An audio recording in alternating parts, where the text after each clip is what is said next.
Get Set for Life on CBC is based in part on the essentials of caregiving, comfort, play, and teach of the Invest in Kids Foundation. Get Set for Life on CBC is part of Get Set for Life, a national campaign to support parents and caregivers of young children with the latest findings about early child development. Get Set for Life is led by CBC Television, Invest in Kids Foundation, and Canadian Living magazines in collaboration with Health Canada. Get Set for Life is actively supported by Lipton and Sunlight. Get Set for Life, making the most of your child's first 5 years. Theodore, he's a tugboat and a friendly tugboat too. A friendly tugboat too. Oh, Theodore likes to do the things that friendly tugboats do. Hello. I'm going down to visit the tugboats this morning. Did you hear that? The funny gurgle, gurgle, ping, ping sound? I wonder where it's coming from. Not here. Not here either. Yeah. It's coming from my fish tank. Well, the tugboats are waiting. You know, I have a funny feeling about that noise. It just doesn't sound right. I wonder what I should do. Maybe I should do what Hank did the time that he had a funny feeling. Yes. Let me tell you what Hank did. Hank could hardly wait. He and Theodore were going to visit the newest cargo ship to arrive in the big harbor, the SS Malarkey. They had just brought Malarkey into the harbor that morning, but already Hank knew he was going to like him. Malarkey has been around the world 492 times, Hank exclaimed. Wow, said Theodore. That's hard to believe. I know, Hank agreed, but that's what Malarkey said, so it must be true. Just then, the big container ship came into view. Hank tooted a happy hello. Ahoy, mateys! Malarkey called out. I'll be with you in a second. I'm just having a little problem with my cargo. Well, what are you carrying? Hank asked. Malarkey looked around to make sure they were alone. Magic flying powder, he whispered. Hank and Theodore gasped. It can make a submarine fly like an airplane, Malarkey said in a low voice. I'd love to show it to you, but... Oh, please, Hank begged. Well... Malarkey thought about it for a moment. All right, but you'll have to shut your eyes while I get it out of its secret hiding place. The two tugs closed their eyes and waited. Okay, ready or not, said Malarkey. Hank opened his eyes and stared at the magical cargo. He had never seen anything so amazing in all his life. Theodore opened his eyes and laughed. Malarkey must be playing a joke on them. That's not magic flying powder, he said, smiling. That's sand. Well, Hank didn't know what to believe. He looked back and forth between his old friend Theodore and this new ship, Malarkey. Then, Malarkey smiled. Ah, you're right, Theodore, he said. It does look like sand, only we know it's really magic flying powder. Just us, said Hank proudly. He felt special to be let in on Malarkey's secret.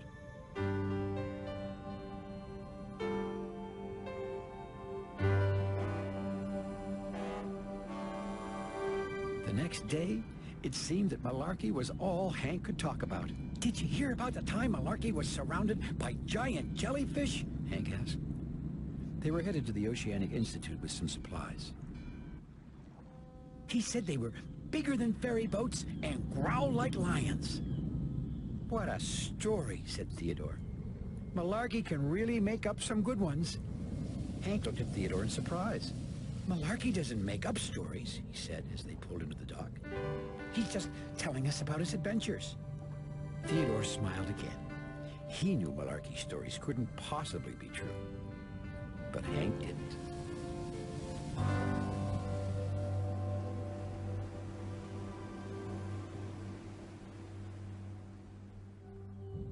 So, you want to see the mighty sea monster I captured off the coast of Gorgonzola? Malarkey asked the two tugs the next day. Well, I don't know. I don't want to frighten you. You won't, said Hank eagerly. He was so excited he could hardly stay still. All right then, Malarkey finally gave in.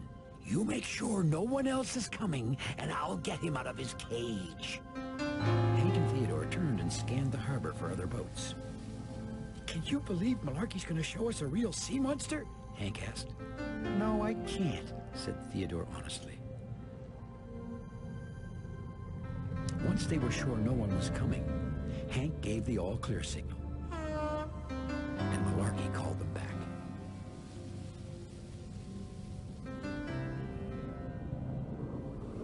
Hank could hardly wait. He turned around in a flash to see the amazing creature. But what he saw didn't look amazing at all. Well, that's just a big pile of seaweed, he said in a disappointed voice. Malarkey looked as if he didn't know what to say.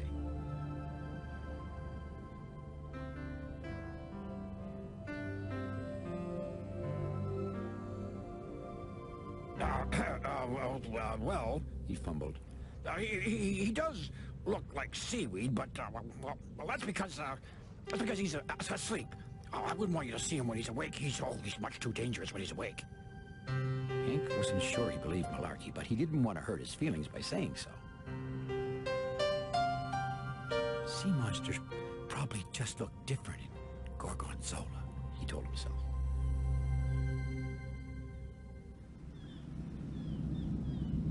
The next day, Hank had to take some supplies to Lily Lighthouse. He was working by himself when Malarkey came by. Ahoy, Hank! Hi, Malarkey. What are you doing here? Hank smiled. Well, Malarkey began, I've been watching you work, and I think you're going to make a fine ocean-going tugboat. Hank smiled his biggest smile. And I was thinking, Malarkey continued, I could help you with your towing.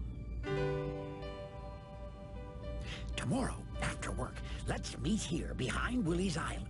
Then head out to Sandy Beach to practice. Oh, that sounds great, said Hank, excited about going on a real adventure with Malarkey. I can hardly wait to tell Theodore. But then Malarkey frowned. Oh, no, he said in a loud whisper. You can't tell anyone. If one tug gets to go, everyone will want to go. No, this is just for you and me. Hank's smile disappeared. He didn't like leaving his best friend behind. Oh, Hank, don't tell the dispatcher either, said Malarkey as he headed back to his dock. I want to surprise him. Promise, you won't tell anyone. Hank said yes, but inside he began to get a funny feeling. The dispatcher was always supposed to know where the tugs were. Suddenly, Hank wasn't sure if he wanted to go after all. The next day, the tugs were towing a ship to the repair dock. Theodore noticed that Hank wasn't his usual happy self. What's wrong? He asked. Oh, nothing, Hank said in a quiet voice, glancing toward Malarkey.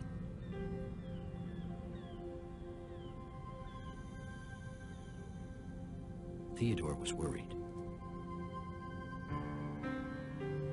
Let's go see what Malarkey's doing, Theodore said, thinking that might help cheer Hank up. But Hank didn't smile.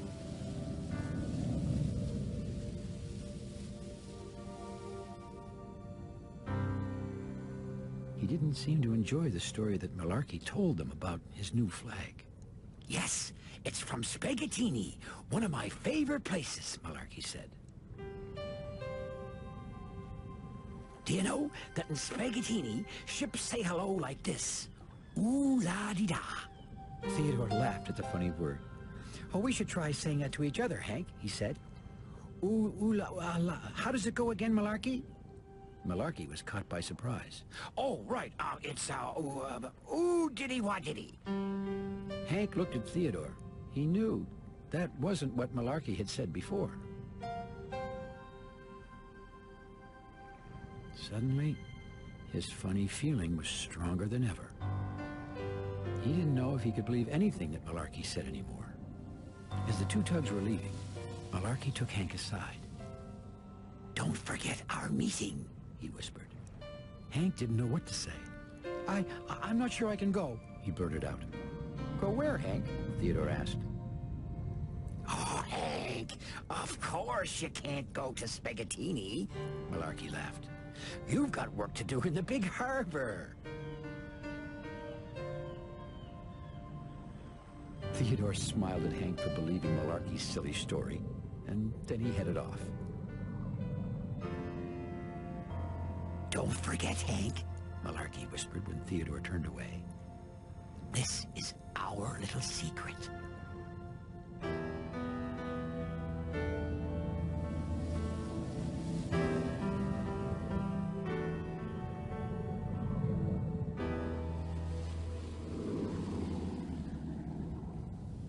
Later that day, Theodore noticed Hank heading out to Willie's Island alone. "Hank?" he called. "Where are you going?" "Oh, nowhere," Hank answered in a shaky voice. "Well, why don't you come exploring with me along the rocky shore then?" said Theodore, catching up to his friend. I can't. I have to go somewhere," Hank stumbled. Theodore stopped. "Hank, how can you go nowhere and somewhere at the same time? You sound a little bit mixed up." "I am." Hank almost smiled. It felt so good to talk to Theodore. I have this funny feeling, but I don't want to break my promise, and I don't want to hurt anyone's feelings, and I want to go on an adventure." "Go on an adventure? With who?" asked Theodore, who was beginning to feel a little mixed up himself. "Malarkey told me not to tell," Hank blurted out. "Tell what?" Theodore asked. "That he's taking me to Sandy Beach by myself," Hank answered in a little voice. "I kind of want to go, but I have a funny feeling I shouldn't. I don't know what to do, Theodore." Theodore thought for a moment. "Well, Hank," he said, "if I had a funny feeling, I'd tell the dispatcher about it."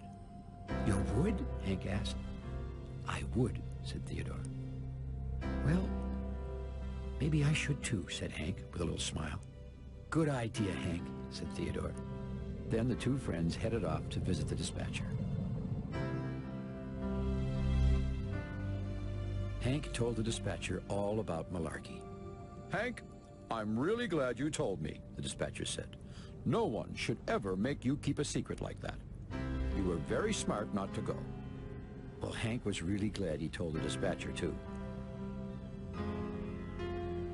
"And if you ever have another funny feeling," the dispatcher went on, "please tell me right away." "I will," said Hank.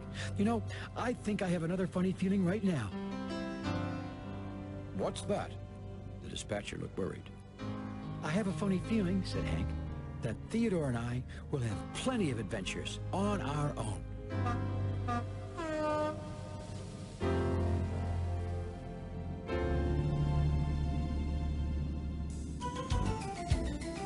Yes, Hank did the right thing.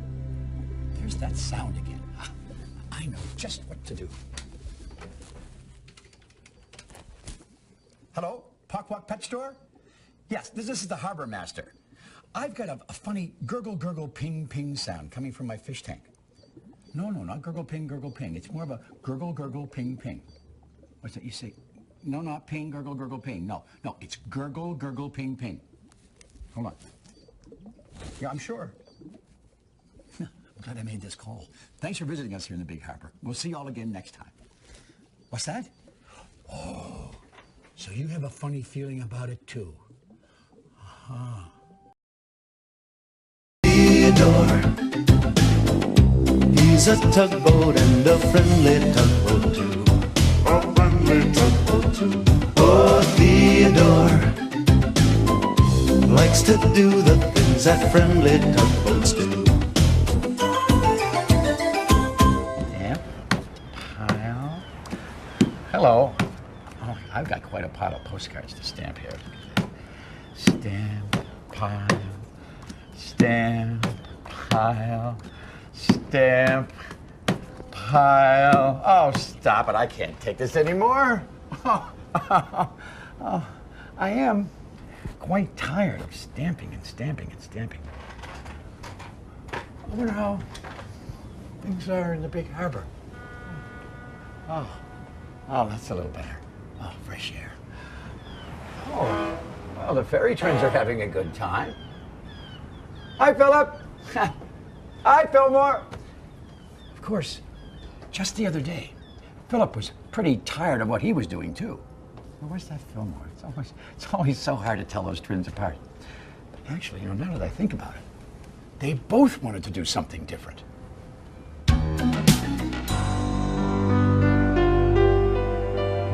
Early one morning, Theodore and Emily were moving a big container ship through the harbor. Theodore tooted to Phillip and Fillmore, the Ferry twins. Hi, Phillip, he called. Hi, Fillmore. I'm Phillip, said Phillip, the way he always did. and I'm Fillmore. Said Fillmore, the way he always did. Theodore grinned, because it was always kind of hard to tell those twins apart. We're going back and forth across the harbor, Said Phillip. the way we always do. Said Fillmore. Theodore and Emily continued along with their work, and the twins floated along, back and forth, the way they always did. A little later that morning, the two tugs returned from moving the container ship. They had stopped on their way home to visit Fundy, the fishing trawler who lived along the coast, outside the harbor. It sure was fun visiting Fundy, smiled Theodore. Yes, he always says the strangest things, Emily laughed. I really like going out on the coast, added Theodore. There are so many new things to see. The Ferry twins seemed to be listening. What did you see this morning? Theodore called to them. Nothing, Replied Phillip. like we always do. Added Fillmore. Theodore tooted goodbye and caught up with Emily again. We never see anything. Said Fillmore. Visiting Fundy sounds interesting. Then, the strangest thing happened. Phillip was turning to go back to the other side of the harbor as usual. But when he looked around, Fillmore was gone, Fillmore? said Phillip. Fillmore. Up at the entrance to the harbor, Bedford Buoy was just bobbing quietly when he saw the most amazing sight. Phillip, or maybe it was Fillmore, heading his way. I'm going to visit Fundy, Announced Fillmore. and see new things and have some fun. Can you tell me which way he lives?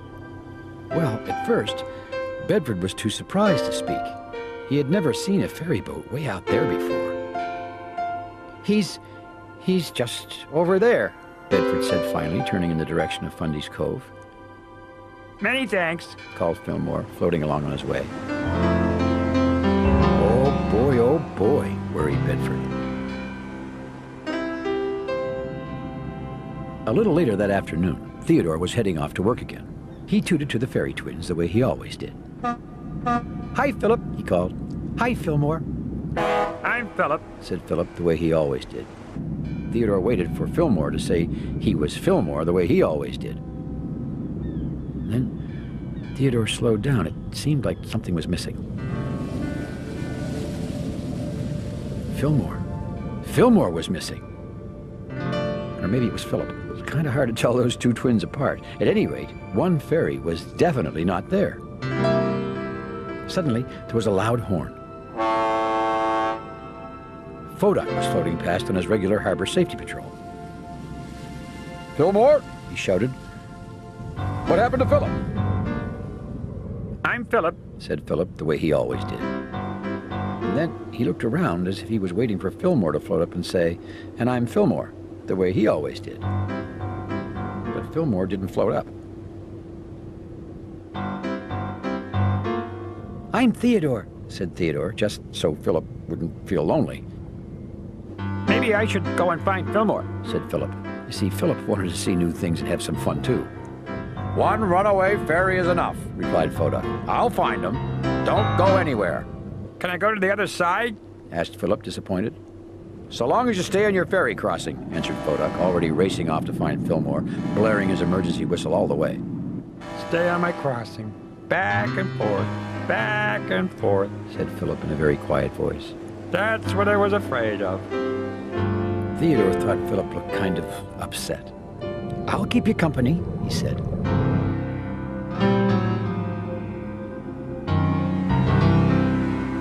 Fundy the fishing trawler was floating in his little cove along the coast, just minding his own barnacles, when he saw the most amazing sight. Hi, Fundy, shouted Fillmore. I'm Fillmore. I came to visit you. Well, Fundy was so surprised to see a ferry boat outside the harbor that at first he couldn't say anything. You are Fundy, aren't you? said Fillmore. What's in a name? replied Fundy at last. A boat, by any other name, would smell as fishy. Fundy really does say strange things, thought Fillmore. I bet there are lots of interesting new things to see out here, he began again. I've never seen a purple whale, and I never care to see one, said Fundy. But I tell you, Phil, when I set sail, I'd rather see one than be one. It must be very exciting to be a fishing trawler, said Fillmore, still trying to talk to Fundy. Sometimes I fish, said Fundy. Sometimes I float. And sometimes... Yes? said Fillmore, thinking Fundy was going to tell him something really exciting now. And sometimes I do both, concluded Fundy. Well, that didn't sound too exciting to Fillmore. Maybe this entire harbor is just a very boring place, he thought sadly. Maybe I should go to a different harbor. Fillmore decided to go back and ask Bedford Buoy for directions to the nearest harbor. Meanwhile, Theodore was floating back and forth with Phillip. Doing the same thing over and over again wasn't much fun for Theodore, but he didn't say anything. You see, he didn't want to hurt Phillip's feelings. Maybe Phillip likes doing this, he told himself.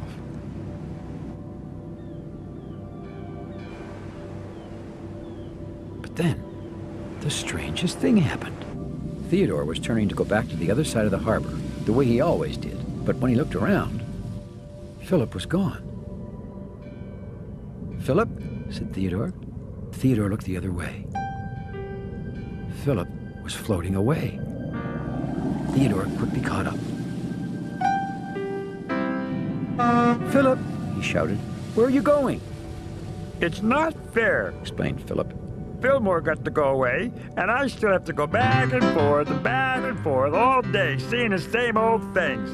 But there are lots of new things to see, said Theodore, surprised. All the time. There are? said Phillip. Sure there are, smiled Theodore. And then he had an idea. Emily and I, well, we like to play I Spy. How do you play that? asked Phillip. You have to guess what I'm looking at, said Theodore, floating back to the ferry crossing. Ready? he called. Ready, said Phillip, sounding a little unsure. I spy with my little eye, began Theodore, something red on a tugboat's head. Fodak's hat, shouted Phillip right away. You guessed right, smiled Theodore. Sure enough, Fodak was floating past with his red hat firmly in place. He was still searching for Fillmore. Ah, this is fun, said Phillip. I spy with my little eye, another voice called out. It was Benjamin Bridge. He wanted to play too. Talk about doing the same old thing, blared Benjamin. I'm up here day and night, and I never even moved. Oh boy, that's really boring. Well, Theodore and Phillip couldn't argue with that. I spy, Benjamin went on, staring down at Phillip, with my little eye, something white and blue who looks like you. Fillmore, shouted Phillip right away. But you really can't see him, he added. He's gone. But I do see him, replied Benjamin. He's leaving the harbor right now. Well, Theodore couldn't see Fillmore, and neither could Phillip. But way up there, Benjamin could. And as soon as Theodore heard what Benjamin saw, he turned to Phillip. Phillip, he shouted, I'll be right back. Sure enough, Fillmore had gone back to Bedford for directions to the nearest harbor and was just leaving again when he heard a familiar toot toot. Theodore, Said Fillmore. what are you doing out here? I was going to ask you the same thing, replied Theodore. We were all worried about you. As soon as he heard this, Fillmore felt sad. Well, I didn't mean to worry anybody. He said, I just wanted to have fun, like you always do. Ferry boats never have any fun. Well, said Theodore thoughtfully, I had fun with Phillip. You did? Said Fillmore. I did, Theodore went on. We played a game. A game? Repeated Fillmore, sounding very surprised. Yes, we played I Spy, explained Theodore. Well, I never thought about doing that, Said Fillmore.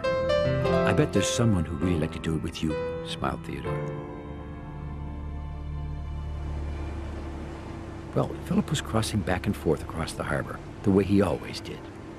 I spy with my little eye, The voice called out. someone white and blue who wants to have fun with you. Phillip slowly turned and saw Fillmore floating towards him with Theodore. Well, Phillip knew exactly what to say next. Fillmore! He shouted. Phillip! Shouted Fillmore. The two fairies tooted to each other and began to talk about all the new things they were going to do together.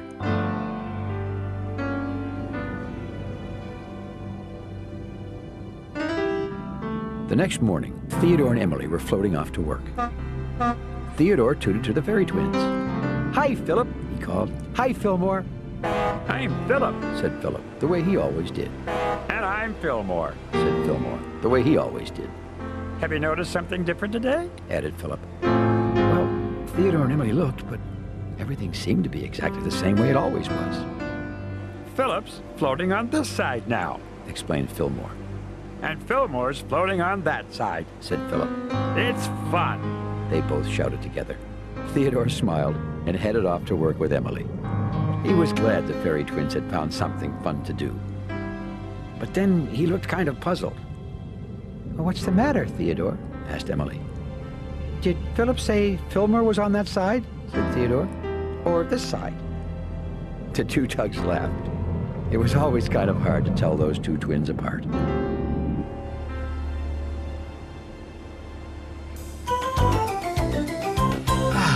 That was a nice break from postcard stamping. Now, I'm ready to stamp again. Maybe stamping can be fun after all, if you find a new way to do the same old thing, like the fairy twins did. I'm going to use this hand instead. Stamp and pile. Thanks for visiting us here in the Big Harbour, and we'll see you all again next time. Stamp and pile. This is fun. Stamp and pile. Theodore,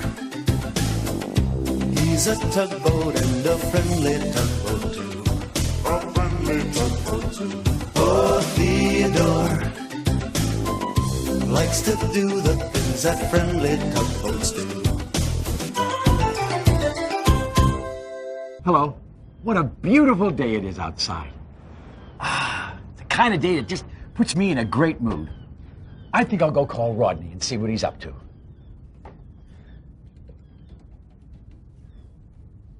Hello, Rodney. Yeah, isn't it a great day? What do you mean, no? Oh, the sky is blue. Sun is out. How can you not like blue? Oh, it's such a happy color. Is so? Is too? Is so? Yeah. No, well, I have to go too. Yeah, bye. Huh. I'm not in such a happy mood all of a sudden. Bickering with Rodney is... well, it's put a dark cloud over my day. Just like the day that Theodore got in the middle of two bickering barges.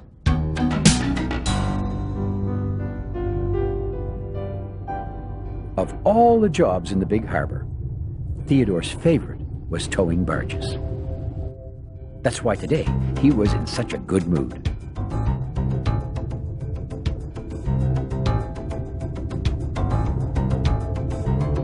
He spent the whole morning towing Brunswick back and forth from the underwater pipeline they were building on the shore.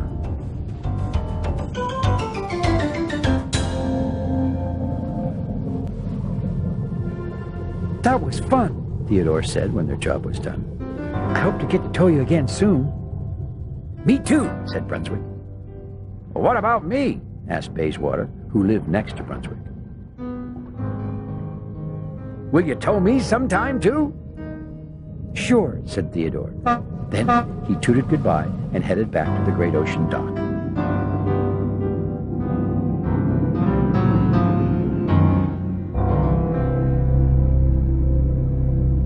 The dispatcher was glad to see him. "I've got a very important job for you, Theodore," he said. "All the other tugs are busy today, and there's another big load of pipes that has to go to the pipeline right away. I need you to tow 2 barges at the same time." Theodore smiled his biggest smile. 2 barges at the same time. He'd never done that before, but he figured it would be twice as much fun as towing one. Theodore revved his engine in excitement and headed back to pick up Brunswick and Bayswater.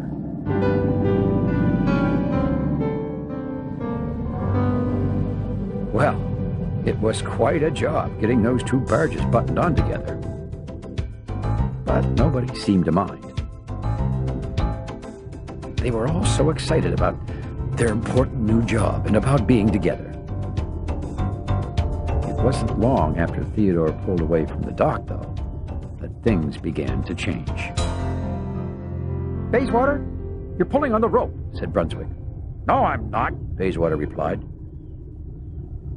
"You're the one who's pulling." "No, you are." "No, you are."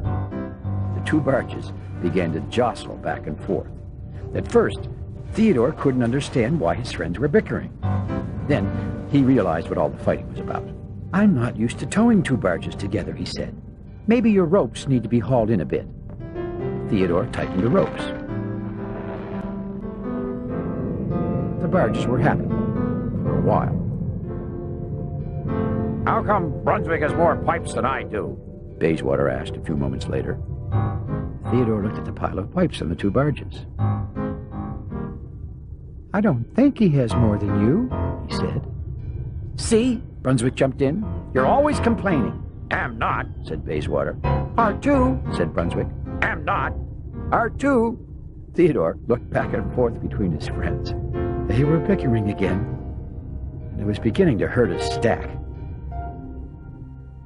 "R2, am not, R2, am not, R2, am not, R2, am not." How can I make them stop? He wondered. Theodore looked around the harbor. Maybe he could find something else to talk about. Just then, he saw a splash by Willie's Island. "Look," he said. "Did you see something jump out of the water over there?" Right away, the 2 barges stopped bickering and looked. Theodore smiled. Oh, it was so nice and quiet again. "I wonder what it was," he asked. "Probably a whale," said Brunswick. "No, whales are bigger than that," Bayswater announced. "It was probably a dolphin." "A whale," Brunswick said in a louder voice. "A dolphin," said Bayswater. "Whale, dolphin, whale, dolphin." Oh no, thought Theodore. They're bickering again. Whale, dolphin, whale. It seemed that no matter what he said or did, these barges would find something to argue about. Suddenly, it seemed like a very long way to the pipeline. Dolphin, whale, dolphin, whale, dolphin, whale. Theodore was tired by the time they reached the pipeline, but he was still looking forward to the trip back. Brunswick and Bayswater, well, just weren't used to working together yet, Theodore told himself. They'll get along better this time. With lots of hope and a big smile, Theodore turned the barges around and headed home across the harbor. But soon, his smile disappeared. "How come I have to be on this side again?" Brunswick asked. "Because you got to carry more pipes, that's why," said Bayswater. "Did not." "Did too." "Did not." "Did too." Theodore groaned. How could towing one barge be so much fun, he wondered, and towing two so much trouble? The dispatcher was watching the harbor for Theodore's return. He wanted to hear how the day had gone. Just then, Theodore and the barges came into view.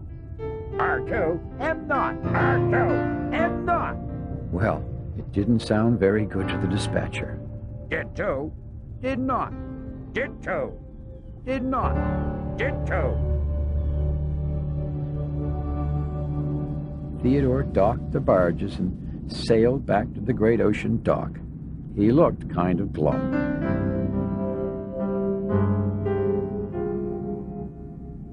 Was it hard work towing those two barges, Theodore? The dispatcher asked. No, said Theodore. It was hard work listening to them. They bickered the whole way. The dispatcher knew how difficult that must have been for Theodore. Theodore, he said, why don't you just take one barge to the pipeline tomorrow? Maybe towing one barge will be better, Theodore said with a sigh. But which one should I take? The dispatcher thought for a moment. Let's let Brunswick and Bayswater figure that out for themselves, He answered. The next morning, Theodore headed over to the dock, where the barges were waiting. All ready to go to the pipeline? Bayswater asked eagerly. Well, yes, said Theodore. But we're going to do something different today. Right, said Brunswick. I'm going on the other side. No, I'm going. Bayswater leapt in. It doesn't matter which side, Theodore said, because I'm only taking one barge today. Right away, the barges stopped bickering and looked at Theodore in surprise. Only taking one? Brunswick gasped. How come? Because you bickered all day long, Theodore explained. And the dispatcher said... Brunswick started it. Bayswater interrupted. No, Bayswater did, Brunswick jumped in. See what I mean? Said Theodore. And the dispatcher said that you have to decide which barge I should take. The barges were silent for a second.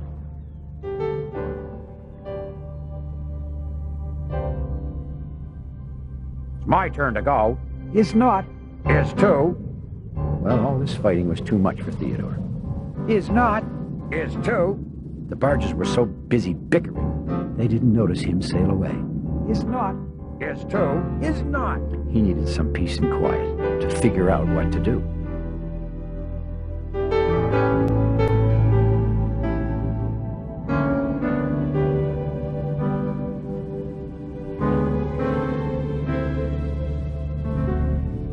How am I ever going to get all those pipes to the pipeline now? Theodore wondered. Is 2. Is not. Is 2. No, it's my turn, Brunswick was still saying sometime later. Right, Theodore? Theodore? The two barges scanned the harbor, but Theodore was nowhere to be seen. He's gone, said Bayswater. Now neither of us can go to the pipeline. This is terrible. You're right, said Brunswick. This is terrible. The barges looked at each other in amazement. For once, they actually agreed on something. We never agree, Bayswater said.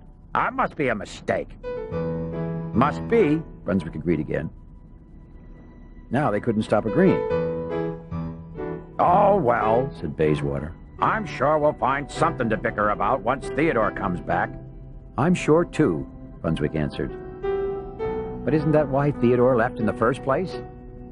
Bayswater looked at his friend, and they both knew it was true. Suddenly, it seemed silly to let bickering get in the way of going to the pipeline with Theodore. Since we're agreeing on everything else, Bayswater suggested, why don't we try agreeing on who gets to move the pipes?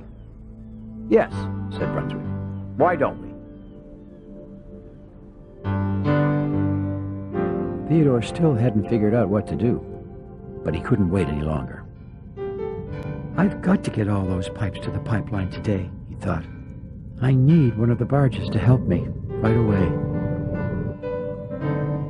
Theodore headed off to the barge's dock, hoping they'd work things out.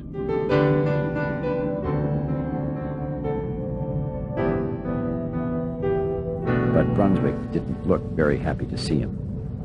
"We still can't decide who should go," he said. Theodore frowned. "Those pipes will never make it to the pipeline now." "I think Bayswater should go," Brunswick went on, "because, well, I got to go last time." "And I think Brunswick should go," Bayswater added, "because he's so good at it." Theodore looked back and forth between the two barges and smiled. Brunswick and Bayswater hadn't figured out who should go, but they sure had figured out how to get along. And that was all Theodore needed to figure out how to get the pipes to the pipeline on time.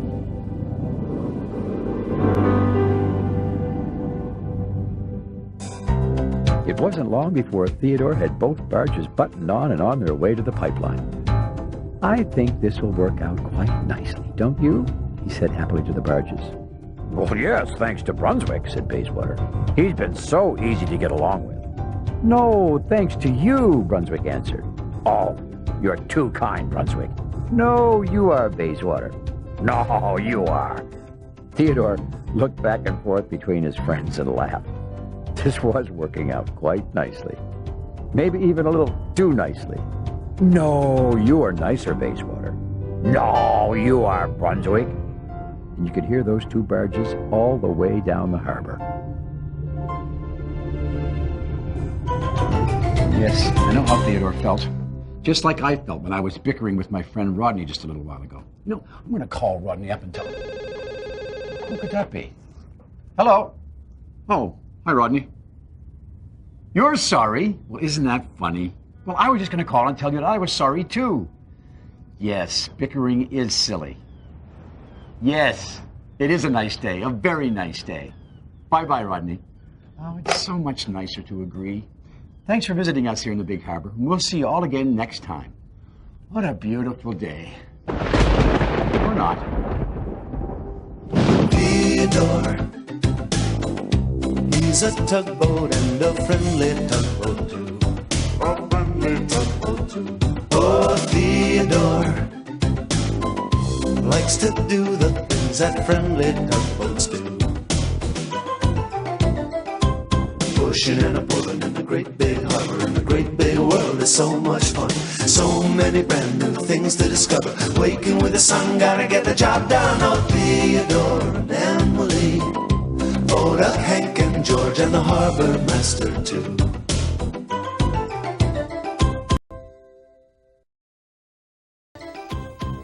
Thank you, Hillary. Yeah, see you tomorrow. Hello. Look what I just got in the mail. Wonder what it could be. See, I wasn't expecting anything, so I don't... Oh, look at that. Tugboat cookies. My favorite. Oh, there's a note.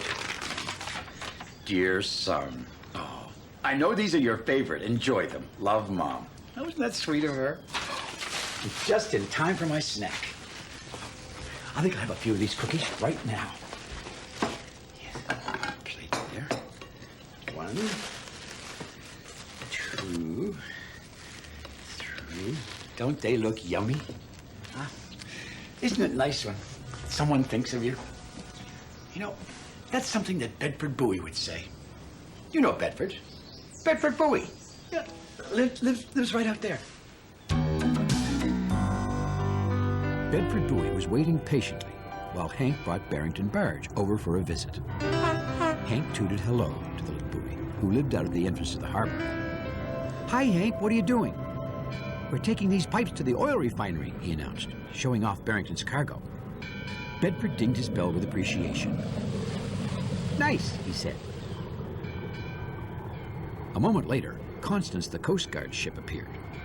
"I was patrolling along the coast," she called to Hank, "and I saw an iceberg." "How big was it?" Bedford wanted to know. "It was almost as tall as Benjamin Bridge," replied Constance. "Benjamin's really big," said Bedford.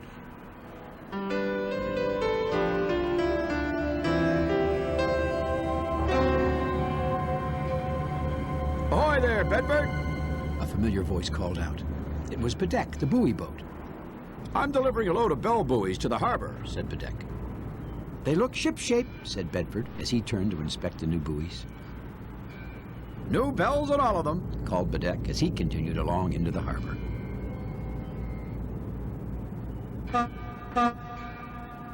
That was Theodore's whistle.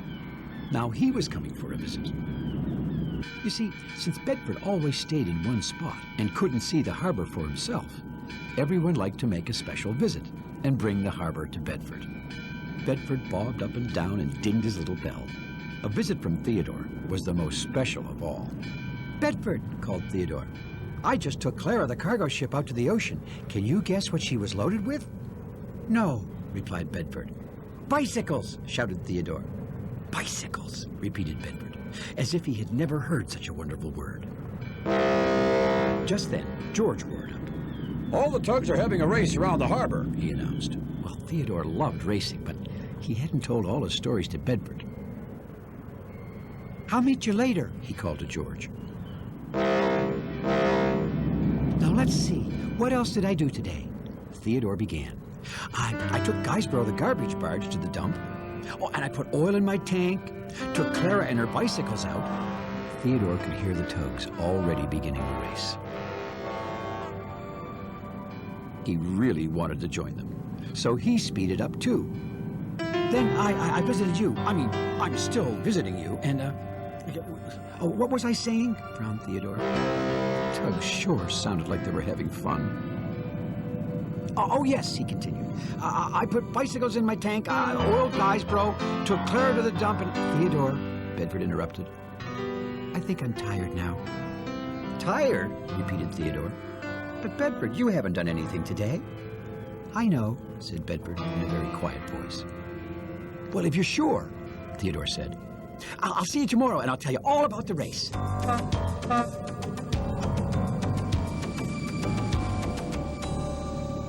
"I wonder what's bothering Bedford," Theodore said to himself. Theodore caught up with George, who was racing around Willie's Island. "George," Theodore called, "does Bedford seem a little bothered lately?" Hard to tell with boys, answered George. "Well," Theodore went on, "he's acting kind of quiet." He's staying in his spot, isn't he? said George. "Oh, sure," said Theodore. Well, that's the important thing, concluded George. George vroomed his big engine and raced on ahead. But Theodore slowed down. "Staying in his spot," he repeated to himself. "That's it," he shouted. "Bedford, tomorrow you and I are going on a big adventure." First thing the next morning, Theodore went to have a talk with Bedek. The buoy boat was just finishing putting a new buoy in his spot. Theodore told Bedek all about the adventure he was planning with Bedford. "Well, that sounds like a wonderful idea," said Bedek. The two set off right then and there. Theodore smiled. He couldn't wait to see Bedford's face when he told him the surprise.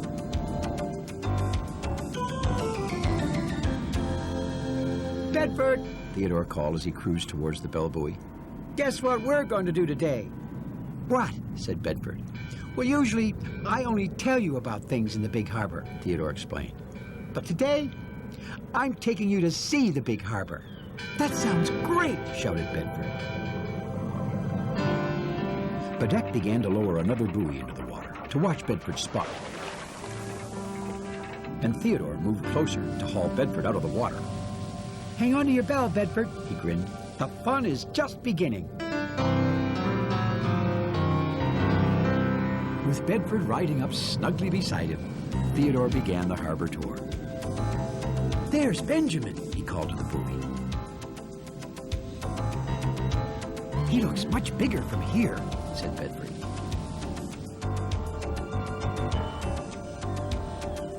"And over there is where Rebecca lives," said Theodore. Rebecca, the research vessel, was floating in her dock at the Oceanic Institute. "Rebecca and I always find things underwater," continued Theodore. "Northumberland submarine comes too. We found an old ship's bell once. Finding a bell would be nice," said the bellboy. "Theodore, I'm going exploring now," called Rebecca. "Would you like to come with me?"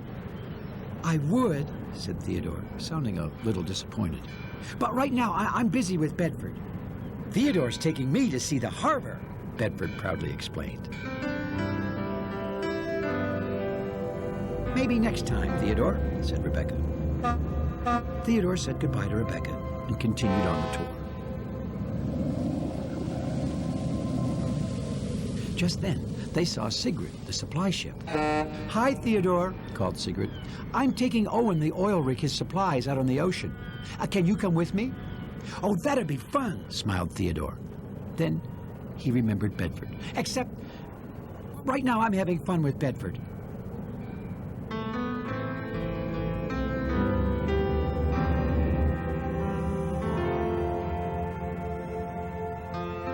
A moment later, Hank came hurrying by.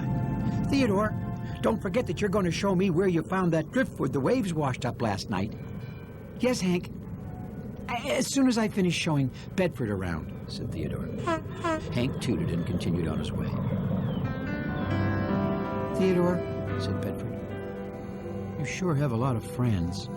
"Oh, everyone in the big harbor is my friend," said Theodore. "And it sure sounds like you have lots of fun with them," continued Bedford. "Sure, like us. Oh, we have lots of fun together, too," said Theodore. "I tell you things, and you listen." "It's not the same," said Bedford. "I think I'd like to go back to my spot now." Well, at first, Theodore thought Bedford was making a joke. But it was always kind of hard to tell if the bellbuoy was smiling. Somehow, this time, Theodore knew he wasn't.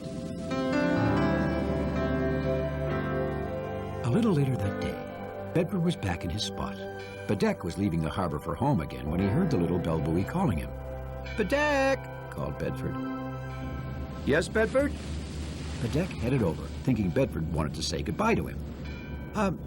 I've been thinking that I'd like to leave the harbor," said Bedford. "Leave the harbor?" repeated Bedeck. "Can you take me to another harbor?" said Bedford. "Well," Bedeck said slowly, "I suppose I could see if there are any replacement buoys to take your spot." "Thank you," said Bedford.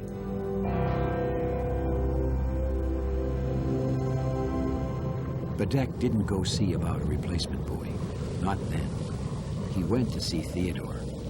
"Bedford wants to leave the harbor," he told his friend. "That's a great idea," Smiled Theodore. "Maybe tomorrow I can take him to Cayley's Cove, and then—" "No," interrupted Bedeck. I mean, he wants to go and live in another harbor."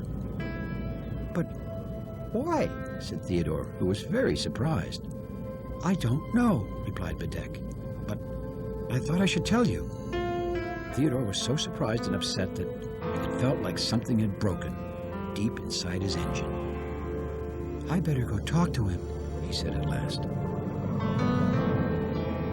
Theodore and Bedeck floated out together to see Bedford. A moment later, Hank arrived, and then Pearl and Petra, the pilot boats. And even Rebecca. Everyone had heard that Bedford was leaving.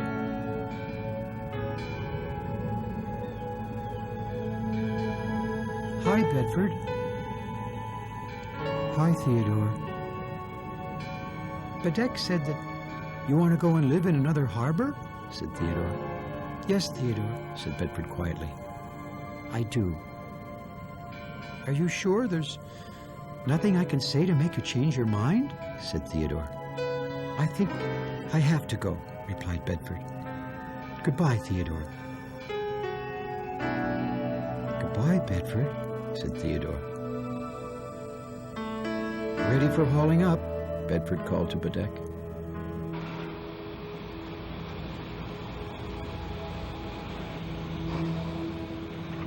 Bedeck slowly began to raise Bedford up to his deck.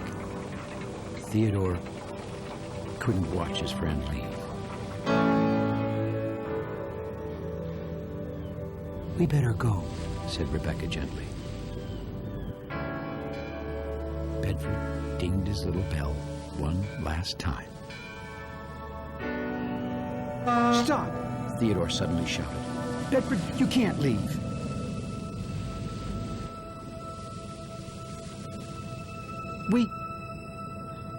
We love you." "Bedeck," called Bedford quietly. "Could you put me down again, please?" "Down?" repeated Bedeck. "Yes," said Bedford. This This is my home. Bedeck lowered Bedford back into the water, and Theodore floated very close to his friend. Theodore, you never said that before, Bedford said softly. I love you, too. Well, it was always hard to tell with buoys, but just then, if you'd have asked anyone there, they'd have told you that at that moment, Bedford was most definitely smiling.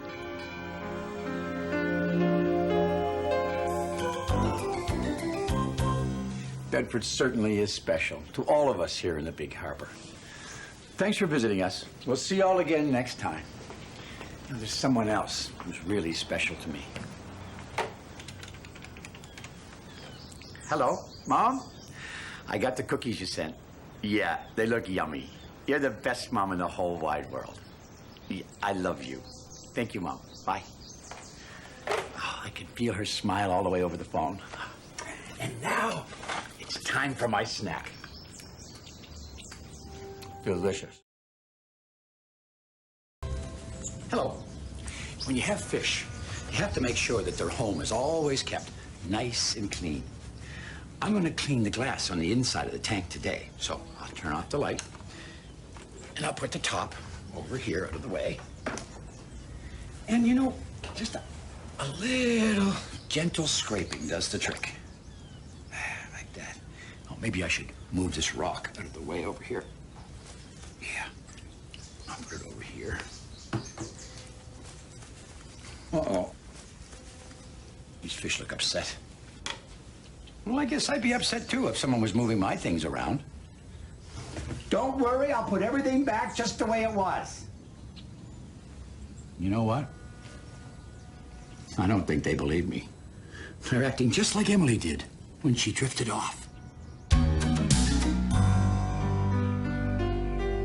The tugboats were all gathered at the great ocean dock for storytelling time. George was telling everyone about the time he moved a giant supertanker. I moved that supertanker all by myself. He said, booming and booming his big engine, just to make sure everyone was paying extra close attention to him.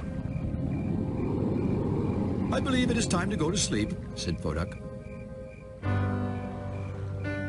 The tugs began to head for their places around the dock, except for George. What's the matter, George? Said Hank. I can't move, grunted George, booming and booming his big engine some more. George can't even move to his dock, giggled Hank. Are you sure you moved that supertanker all by yourself? Said Theodore. And the other tugs began to laugh. George turned and saw why he couldn't move. Theodore had tied his tow rope to the dock. Good one, Theodore, said Hank. Even George had to laugh. Theodore was always playing jokes on everyone. The tugboats all turned to their places around the dock. Sleep tight, called Theodore.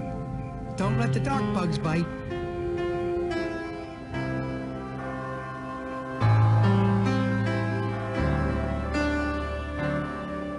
A little later, something strange happened. Emily began to drift from her dock and into the harbor with her eyes closed.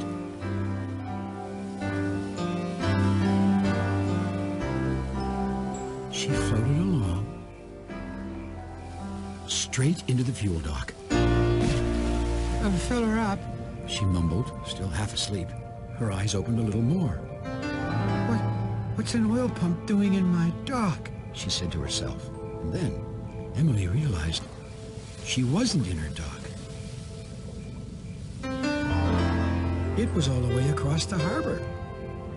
How did I get out here? She wondered. The next morning, the tugs were waking up. Almost. Emily hadn't slept very well, and she could barely open her eyes. Oh, Theodore, she yawned. Did you tow me to the fuel dock last night? Did I tow you to the fuel dock? repeated Theodore. I know you're always playing jokes, said Emily. Wasn't me, Emily, said Theodore. But it's a good idea, Hank grinned to Theodore. Now Emily saw Theodore grinning too. She didn't say anything, but she had a funny feeling Theodore wasn't exactly telling her the truth. A little later, Emily set off to work, moving a small cargo ship into the harbor. She was so sleepy from waking up in the middle of the night that she kept yawning great big yawns. It sounded a bit like a foghorn.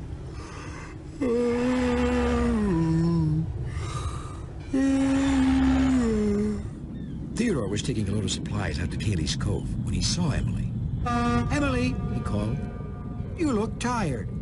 Do you want me to help you dock that ship? Now, Emily never needed help docking a teeny-weeny cargo ship. She thought Theodore was planning another joke on her. No thanks, she frowned.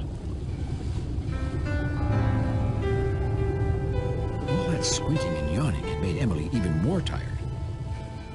And before she knew it, she was sailing along with the ship, fast asleep. Theodore could see everything. Emily was still moving the ship towards its dock. He began to head towards her. But Emily docked that ship just as good as if her eyes were wide open. Almost. Oh!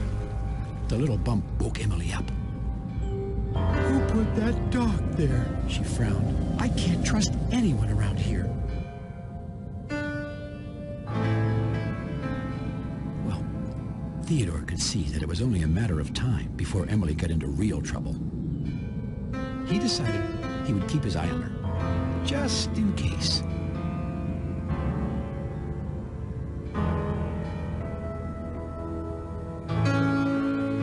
That night, once again, Emily was fast asleep when she began to float from her dock. Now, Theodore had stayed awake, waiting and watching, and as soon as he saw Emily floating off, he followed along after her. Emily, he called, wait up! All the noise woke the other tugboats, and they saw Theodore give Emily a gentle nudge. Yes, what is it? Right away, Emily could see that she wasn't in her dock. So it was you who towed me out here, she said, spotting Theodore. You see, Emily thought that Theodore was pushing her into the harbor.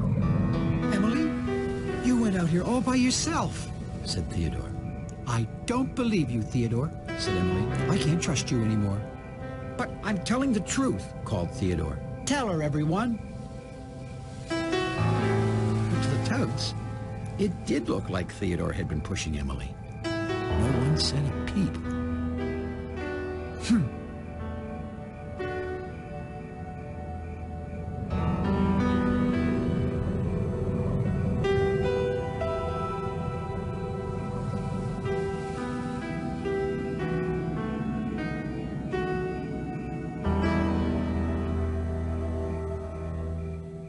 One by one, the Tugs went back to sleep.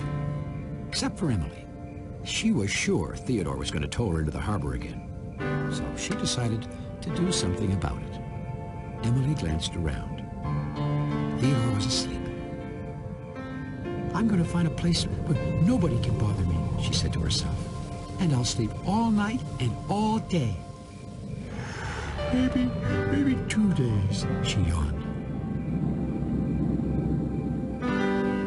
Emily looked here and there.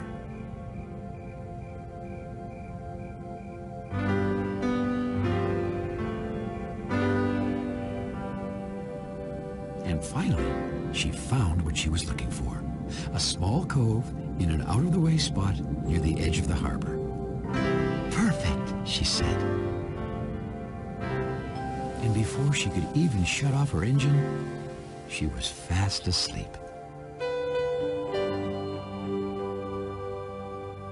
And sure enough, she started to drift.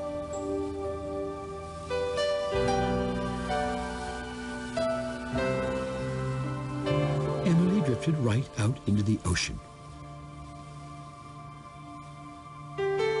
She She drifted all night.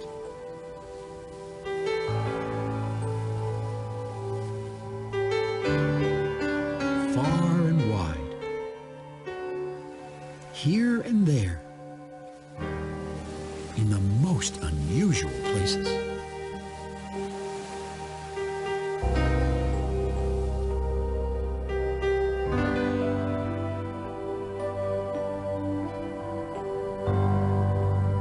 Early the next morning, just as the sun was coming up, Theodore opened his eyes and looked around.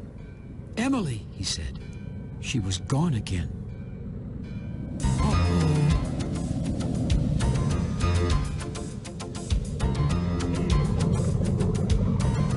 Theodore headed into the harbor. "I hope she's okay," he said to himself. He started to check all the places where Emily had been the day before.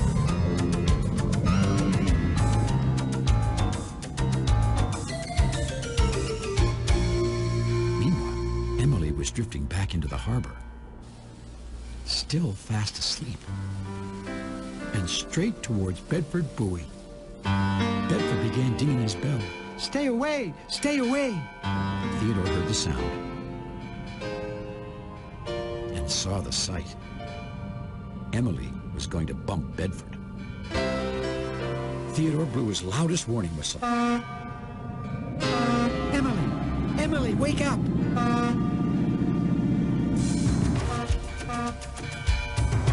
He knew he was too far away to do anything. At last, Emily did wake up, just in time.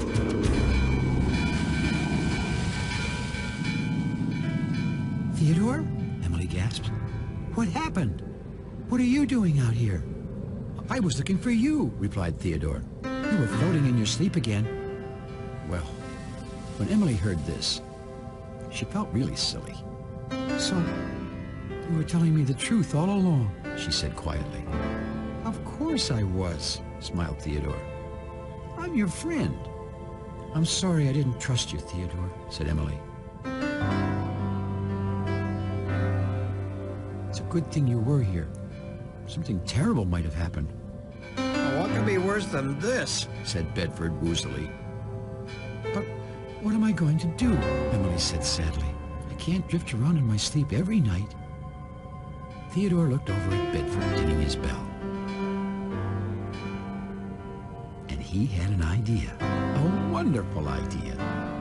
"Emily," he said, "you are going to sleep like an angelfish tonight. I just have to make a little stop at the supply shed today." "I'm sorry, Bedford."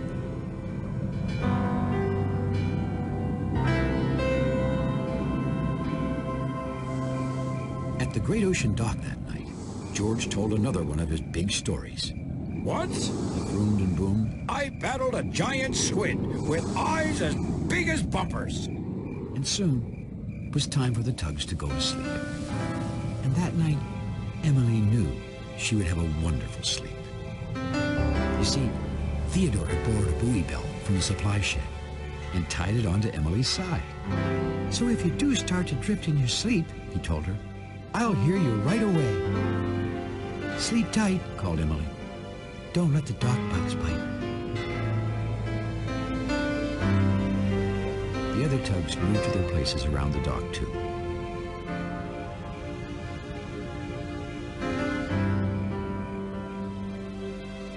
And soon, everyone was happily fast asleep.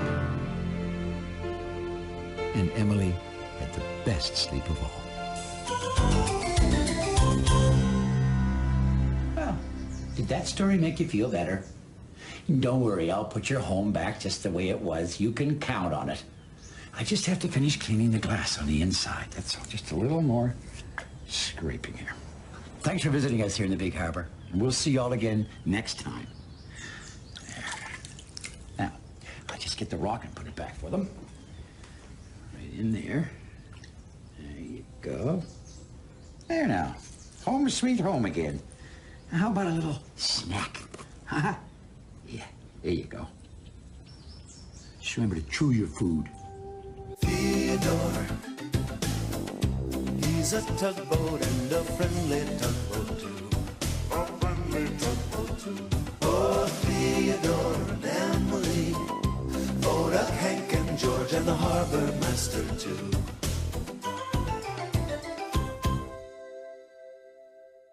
Theodore, he's a tugboat and a friendly tugboat too. A friendly tugboat too. For Theodore likes to do the things that friendly tugboats do.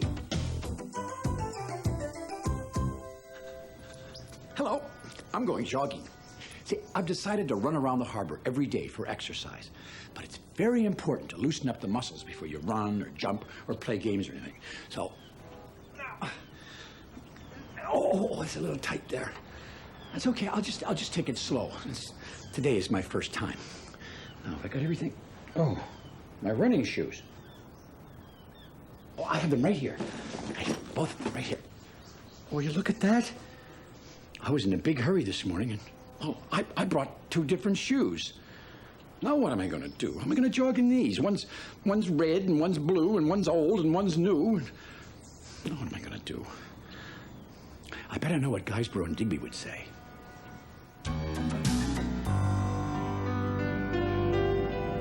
One fine morning, Theodore was setting off for work. It was garbage day, time to collect all the garbage around the harbor. And garbage meant Guysborough. Good morning, Guysborough, called Theodore, smiling his sunniest smile and tooting his warmest whistle. What's good about it? Grumbled Guysborough.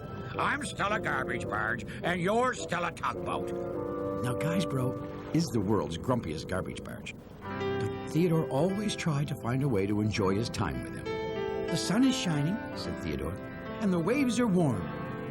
Sun makes my garbage extra stinky, snarled Guysborough. and salt water makes my rudder itch. Theodore was used to Guysborough's grumpiness, but he reminded himself to steer clear of other ships and boats. You see, Theodore thought that the barge was so grumpy, no one else could possibly want to be around him. Phillip and Fillmore, the Ferry twins, tooted hello to Theodore as he moved into the harbor with Guysborough. The smell of rotten garbage in the morning. Guysborough hollered at the twins. To some, it's horrible. To me, it's disgusting. Theodore hurried the barge away from the twins before Guysborough could say anything else. Rotten ferries, griped Guysborough. The first stop of the day was Shediac, the supply shed. Good morning, Theodore, called Shediac. Good morning, said Theodore. Do they have you busting your gunnels with gunk and goo, too? Guysborough bellowed at Shediac. We'll be out of here before you know it, Theodore called quickly to Shediac.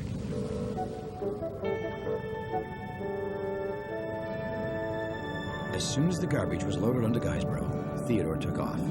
Rotten shit, groused Guysborough. Northumberland's submarine was just coming back from his nightly underwater ocean patrol.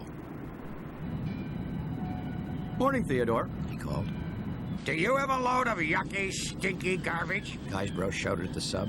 Dump it on me. That's what I'm here for. He's feeling a little cranky today, Theodore called to Northumberland as he quickly towed Guysborough away. I'll be in a worse mood tomorrow, griped Guysborough. Theodore and Guysborough moved along in silence a moment. Theodore, said Guysborough. Yes, Guysborough, said Theodore. No one ever says hello to me. Yes, I suppose that's true, said Theodore. And why do you suppose that is true? said Guysborough. Well, you do call everyone rotten, said Theodore as gently as he could. Well, what's that got to do with anything? growled Guysborough. Theodore didn't say anything, but inside, he was certain that if someone ever called Guysborough rotten, his feelings would be hurt. Theodore decided that from now on, he'd make extra sure he kept that grumpy barge far away from everyone.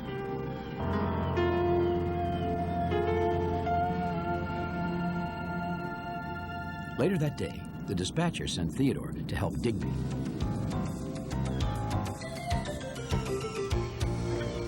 Theodore found the little cable ship waiting for him along the coast, just outside the harbor. Digby was digging up his old cables and putting new ones in their place. Well, bless me barnacles, if it isn't Theodore Tugboat. Chirped Digby. I haven't seen you in a dogfish's age. Well, that's because you haven't gotten stuck in a while. Theodore grinned. You see, Digby was always getting stuck somewhere. And Theodore was always helping him get unstuck. I do get stuck me fair share, Agreed Digby. I am a floating disaster just waiting to happen. Another thing about Digby was that he always told you exactly what he thought, even if it was about himself.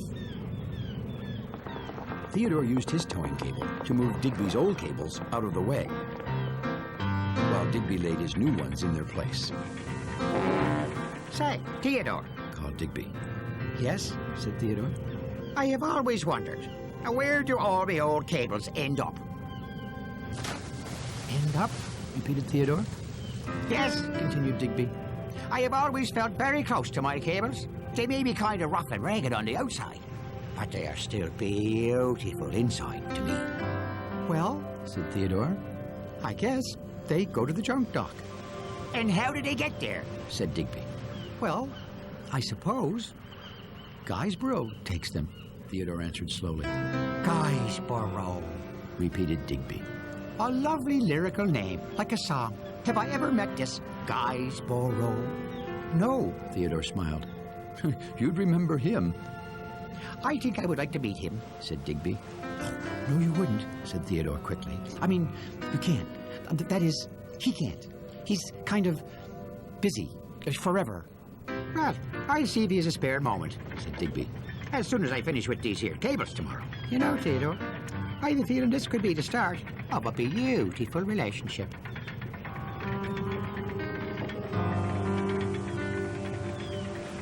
Oh, no, it won't, Theodore groaned to himself. That night, Theodore was tossing and turning. He was having a terrible dream. He was dreaming that Digby was trying to meet Burrow. And no matter how hard he tried, Theodore couldn't keep Digby and Burrow apart. Wherever Theodore turned with Burrow, Digby was there.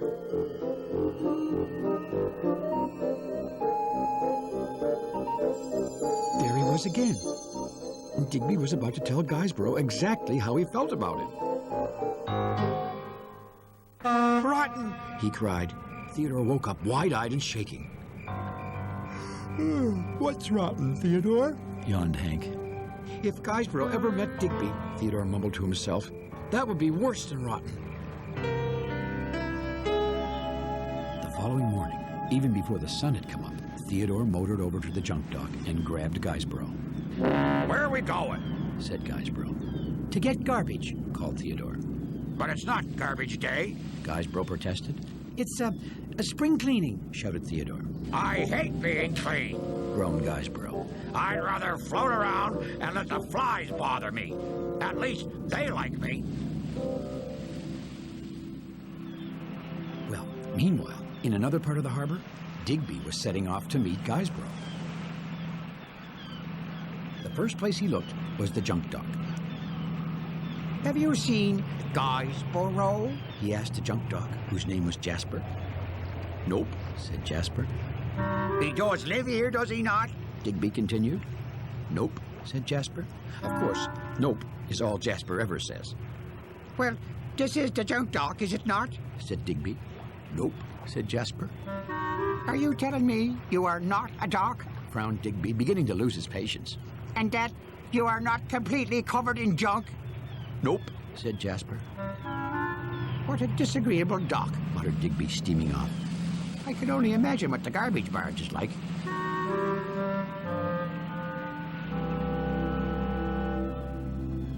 Theodore had towed Burrow to an out-of-the-way little cove along the coast.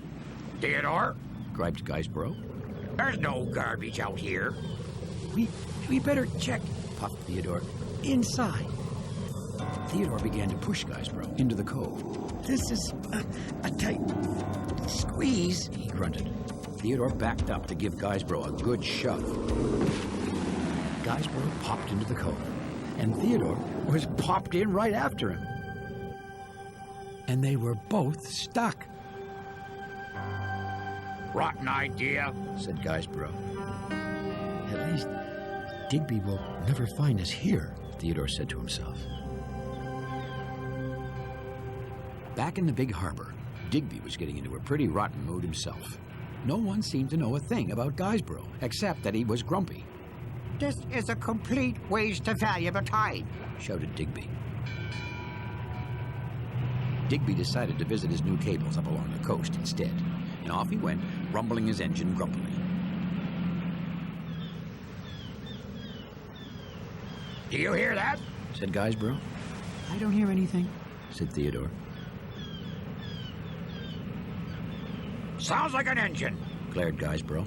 Might be a ship coming. We better call for help. Theodore suddenly had an awful feeling, just like in his terrible dream the night before. No, he cried. Theodore! Digby, he stammered. What are you doing here? Well, I could ask you the same question, said Digby. I'm kind of stuck, said Theodore. Now, Theodore, said Digby, you know, that's my job around here. Digby was always getting stuck somewhere. And who's that there with you? Headed Digby, peering into the cove. Oh, no one, Theodore said quickly, trying to look bigger so he could hide Guysborough behind him. Guysborough, glared Guysborough. Who wants to know? Guysborough, said Digby right away. I have been looking all over tarnation for you. I heard you were grumpy, but I didn't know you'd have such a powerful smell on you, too. Oh, I should have followed the stinkiness right to you, boy. Do you think I'm grumpy? Said Guysborough kind of softly. He didn't mean it, said Theodore. And am I really stinky? Said Guysborough. Like rotten fish, replied Digby. Theodore closed his eyes. He couldn't look. Poor Guysborough. You are possibly the grumpiest, stinkiest thing I have ever come across on land or water. Well, Theodore braced himself for what Guysborough would say next. Oh, well, that's the nicest thing anyone ever said to me, said Guysborough. Theodore couldn't believe his ears. Digby and Guysborough were getting along. You mean, he said to Digby, you like Guysborough? Like him? Said Digby. Why, I think Guysborough is the catfish's whiskers. He's rough and rugged on the outside, like my old cables, but inside, ha-ha, a thing of beauty. Well, what's not to like about me? Added Guysborough. Digby pulled Theodore out of the cove, and Theodore pulled Guysborough. The three friends set off back into the harbor together. Theodore, whispered Digby, I told you this was going to be the start of a beautiful relationship. Rotten cable ship, grumbled Guysborough. But Guysborough was all smiles. And so was Theodore. Guysborough and Digby are great friends now. I guess you never know who's going to get along together. I wonder if my running shoes are going to get along on my feet after all. Only one way to find out. I'll put them on. Here's the red one. And here's the blue one. I don't know about this. Oh, what do you know about that? Oh, they feel terrific. Oh, I'm ready for my jog around the big harbor now. Thanks for visiting us. We'll see you again next time. Here comes the jogging harbor master. Oh! Theodore, he's a tugboat and a friendly tugboat too. A friendly tugboat too. Oh, Theodore likes to do the things that friendly tugboats do. Pushing and a pulling in the great big harbor, in the great big world is so much fun. So many brand new things to discover. Waking with the sun, gotta get the job done. Oh, Theodore and Emily, Oda, Hank and George and the harbor master too.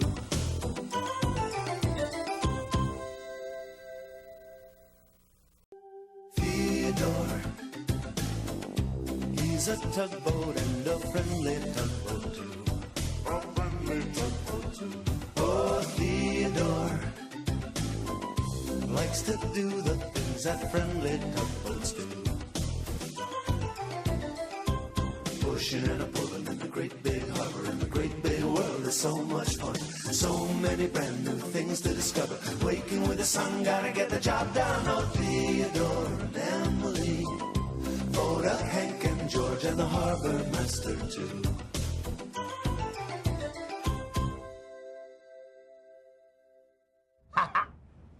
Hello. Oh, I'm wearing this to the big harbor costume party. See, everyone in the whole harbor dresses up, and we have a big party. I'm going as a pirate. Ha ha! But I wonder what everyone else is wearing. Oh, oh, it's my friend Rodney. Avast, ye landlubber! Ha ha! Oh, gee, Rodney isn't wearing a costume. Well, maybe he forgot about the party.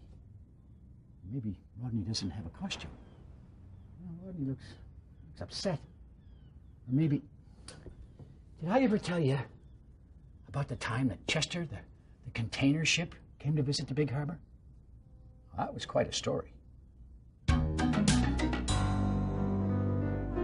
tugboats were tooting their whistles with excitement as they gathered round the great ocean dock for the morning work meeting. Nice flags, Theodore, said Hank. Oh, I like yours too, smiled Theodore. Today was Flag Day in the big harbor.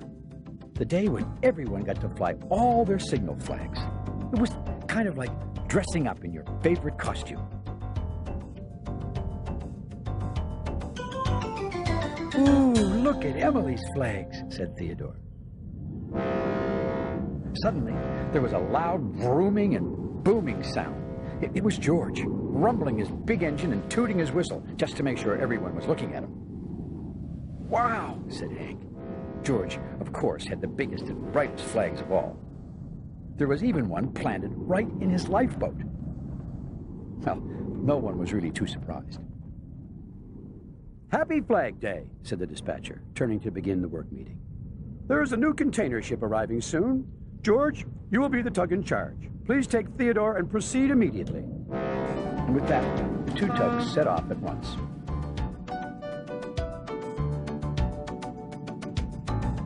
Flags, flags, flags, blared Benjamin Bridge, as far as I can see. It did seem that everywhere George and Theodore could see, everyone was flying flags.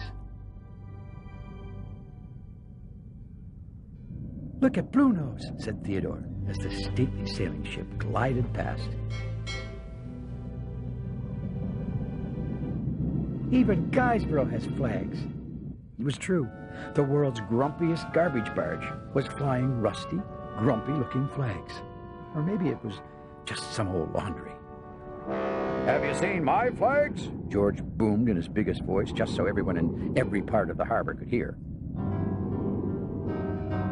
The thing George liked most about Flag Day was, well, George. The tugs arrived out at the entrance to the harbor, where the giant container ship they were supposed to meet was already heading toward them. Theodore tooted his whistle. Welcome to the big harbor, he called. I'm Theodore. Well, my name is Chester, replied the ship. Well, where are your flags? Said George. Flags? Repeated Chester.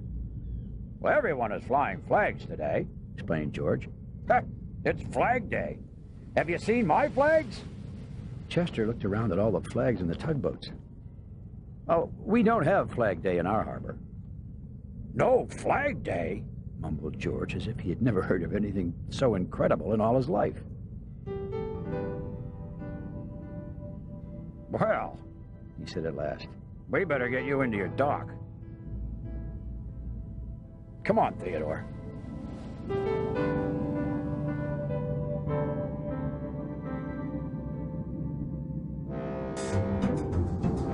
As the tugs brought Chester into the big harbor, George vroomed and boomed and tooted his whistle, just to make sure everyone was looking at him and his flags.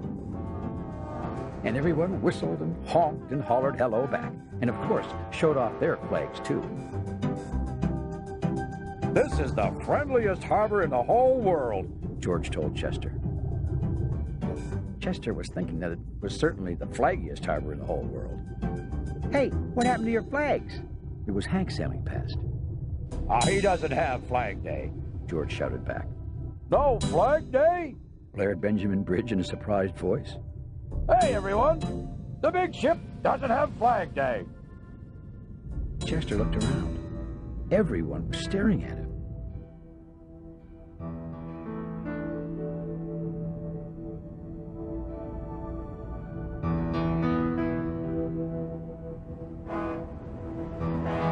It seemed like he was the only one who didn't have flags, and that kind of made him feel like a frog in a big tank full of fish. Like he didn't belong.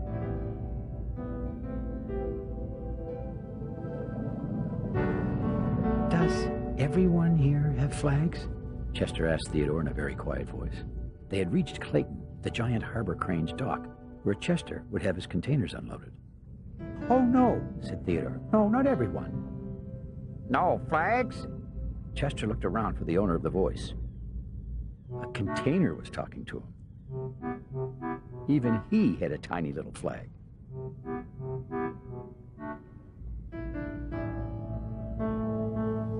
Well, I guess everyone does have flags, said Theodore, kind of sheepishly.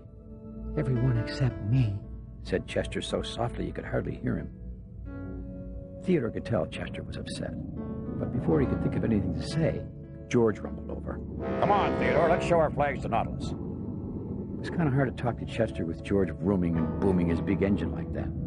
Theodore decided he would talk to Chester later. Clayton, the giant harbor crane, rumbled forward on his track to unload Chester's containers. No flags? Said Clayton. Well, that did it. No, replied Chester. No, I don't have any flags. I never have flags, and I'm the only one in this entire harbor who has no flags. Even a container has a flag. But not me, okay?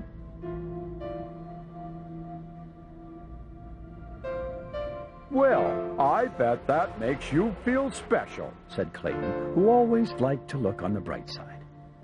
Not really, said Chester quietly.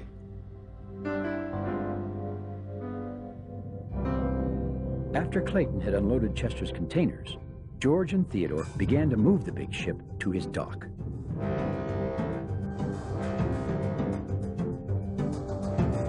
Once more, George vroomed and boomed and tooted his whistle, just to make sure everyone was looking at him and his flags. Friendliest harbor in the whole world, he hollered at Chester again. It doesn't seem that friendly to me, Chester was thinking. Where is my dock? He asked nervously. Oh, you'll love it, grinned George. It's right in the middle of the harbor. You'll be able to see all the flags from there. That's what I was afraid of, said Chester. Afraid of? Asked George. Will you do me a big favor, Theodore? He said. Oh, sure, smiled Theodore. Will you move me to a different dock? One that's quieter? Theodore looked puzzled.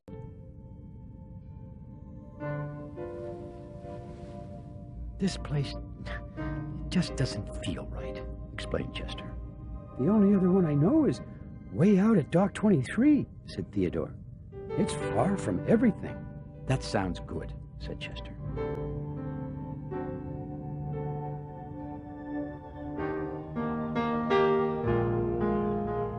Well, this is almost out of the harbor, George said as they reached the old docks with Chester. He couldn't understand why the big ship wanted to be docked way out there. You can't even see any flags, he added. It's perfect, said Chester. George, said Theodore, floating up close to the bigger tug. I really think we should see if Chester... Come on, Theodore, interrupted George. More work to do. Plenty of time to have fun with Chester later. Theodore really wanted to talk to Chester this time, but George was the tug in charge. We'll bring you into the harbor again to have your containers loaded back on later, George called to Chester, already heading off. Bye, Chester, said Theodore as he followed. Into the harbor again, Chester said as the tug set off. More flags, he groaned.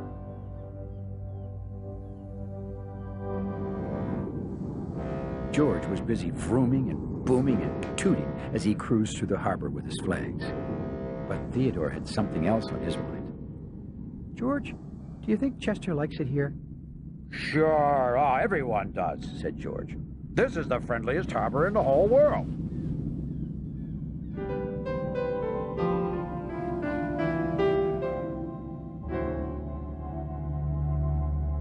How is Chester, anyhow? Clayton was calling from his dock. Well, what do you mean? Said Theodore, who was very interested in what Clayton had to say. Well, he did seem a teeny bit touchy about Flag Day, answered Clayton. I don't know if anyone else noticed, but he doesn't have any flags. Well, that was all Theodore needed to hear. He had waited long enough to talk to Chester. George, he said, we have to go back to Chester right now.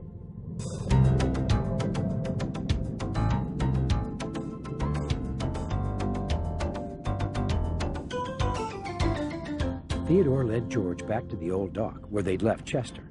But when they arrived, he was gone. What's going on, Theodore? George wanted to know.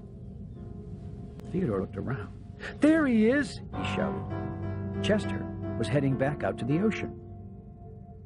Well, why is he leaving? Said George.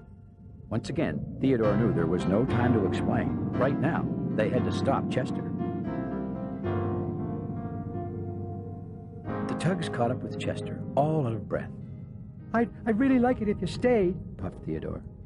I don't want to, replied Chester quietly. Because you don't have any flags? Theodore asked.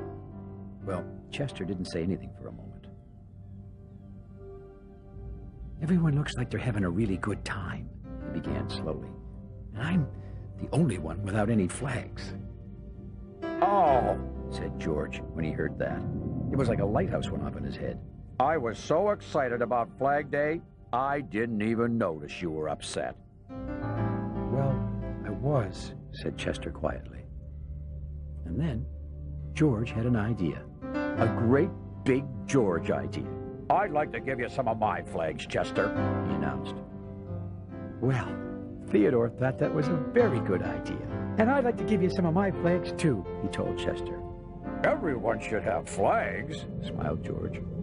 Well, right away, Chester felt better. George and Theodore began to take Chester back into the big harbor. Everyone whistled and honked and hollered hello to everyone else, and, of course, showed off their flags.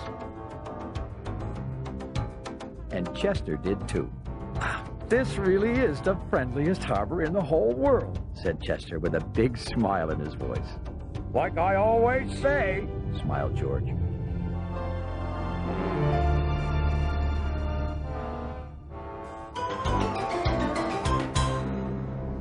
Chester sure felt better after the tugs gave him that flag to fly. And I've got something to make Rodney feel better. Hello, Rodney. How would you like to go to the costume party as a harbor master? Yes, a harbor master. Rodney, I want to lend you my uniform to wear. Yeah. Okay, I'll be right down. He really sounded happy. That's great. Thanks for visiting us here in the big harbor. We'll see you all again next time. Or I'll make you walk the plank. Ha ha ha. No, I think I would have made a pretty good pirate, wouldn't you? Oh, except I wonder how pirates kept their hats on. Theodore, he's a tugboat and a friendly tugboat too. A friendly tugboat too. Oh, Theodore likes to do the things that friendly tugboats do. Pushing and a pulling in the great big harbor, in the great big world is so much fun. So many brand new things to discover. Waking with the sun, gotta get the job done. Oh, Theodore and Emily, Oda, Hank and George and the harbor master too.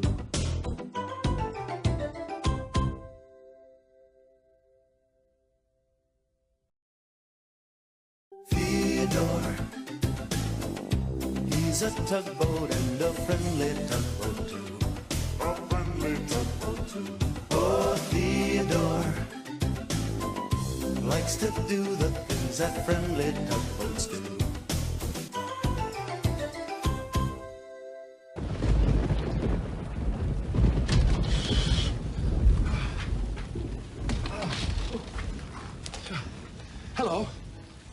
We're having a big storm out there today. Whew. I wish yourself for my daily walk along the shore, but it's too wild and wet out there for me. Now, I do think that a big storm is exciting, but I'd much rather watch it from inside where it's safe and dry. Oh, good. Everyone's all snug in their dock. Oh, look at that. Even Brunswick Barge. And it wasn't always like that. Oh, no. See, Brunswick, he always looked for thrills and chills. He just loved danger. That was before his big scare.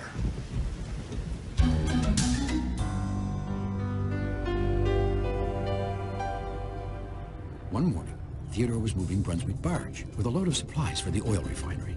Maybe something really exciting will happen today, said Brunswick. Maybe, said Theodore. Maybe, Brunswick went on, a great big iceberg will suddenly float right in front of us. Brunswick, said Theodore, giant icebergs don't float into the harbor.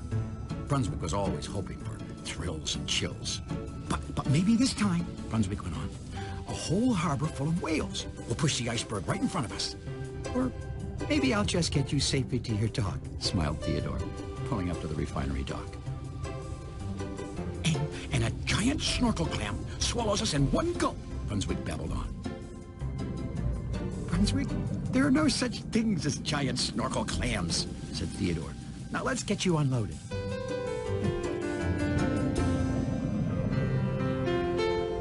After Brunswick had unloaded his cargo, Theodore began to take him back to his own dock again. Theodore, can we take the long way home? Said Brunswick. He was still hoping for something exciting to happen. Just then, there was a loud whistle. Phillip was calling all the tugs into the great ocean dock. Has something terrible happened? Said Brunswick in his bubbly kind of way. I doubt it, Theodore told the barge. But I do have to take you right home now. Oh, said Brunswick sadly.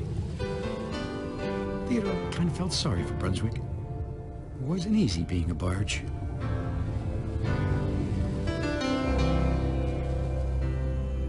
The other tugs were gathered around Phillip when Theodore arrived at the great ocean dock. There's a storm heading towards the harbor, Phillip was telling everyone. This would be a good time to practice our storm drills. That is a very good idea, Phillip, said the dispatcher. Please proceed immediately. The tugboats tooted to say, on our way, and headed off to prepare the harbor for the storm. George and Emily tied all the ships to their docks with extra tow ropes. Hank set out double bumpers so ships wouldn't scrape themselves against the docks when the waves hit them.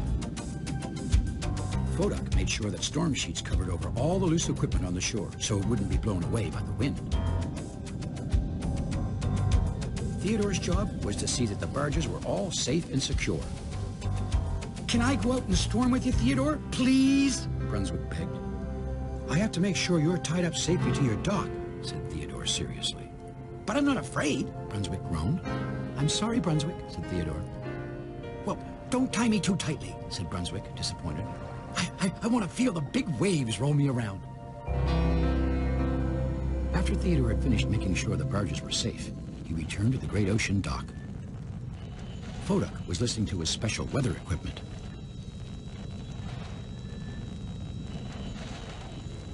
It appears the storm is slowing down out on the ocean, the safety tug announced.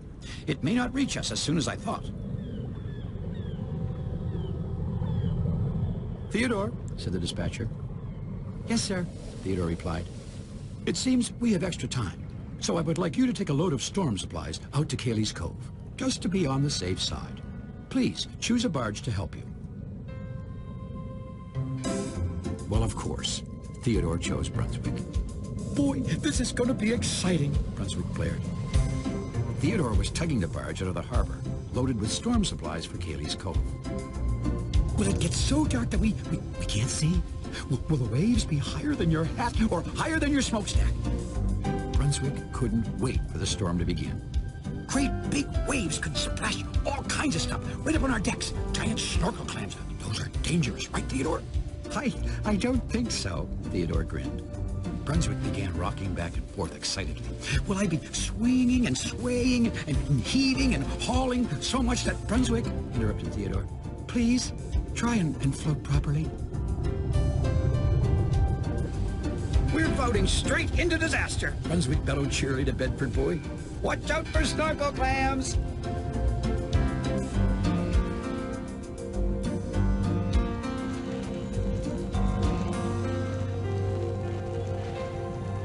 According to my latest calculations, Phillip was saying back at the Great Ocean Dock, the storm has picked up speed again. It will hit us soon, and it may be a bit bigger than I expected. How much bigger, Phillip? Asked the dispatcher. Well, it's the biggest storm to hit our harbor in 51 years, to be precise, said Phillip. I guess that's pretty big, said Hank. Theodore, thought the dispatcher. He remembered he had sent Theodore out to Cayley's Cove with storm supplies. Now, he was beginning to worry. He's probably too far out to turn back now, frowned Phillip. Constance, the Coast Guard, is on patrol near there, the dispatcher said thoughtfully. If there's any trouble. I hope not, said Hank.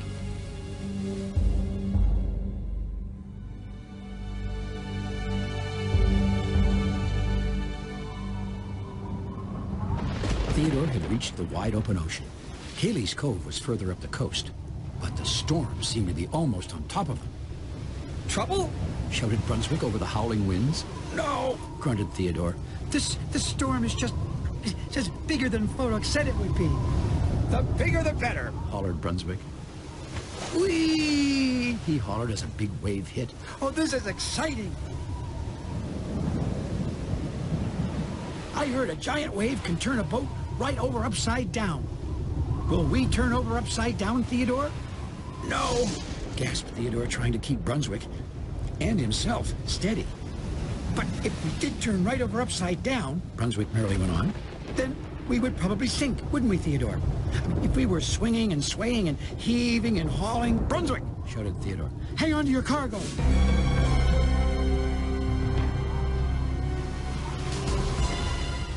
The storm was going to hit them hard. Theodore could feel it deep in his timbers.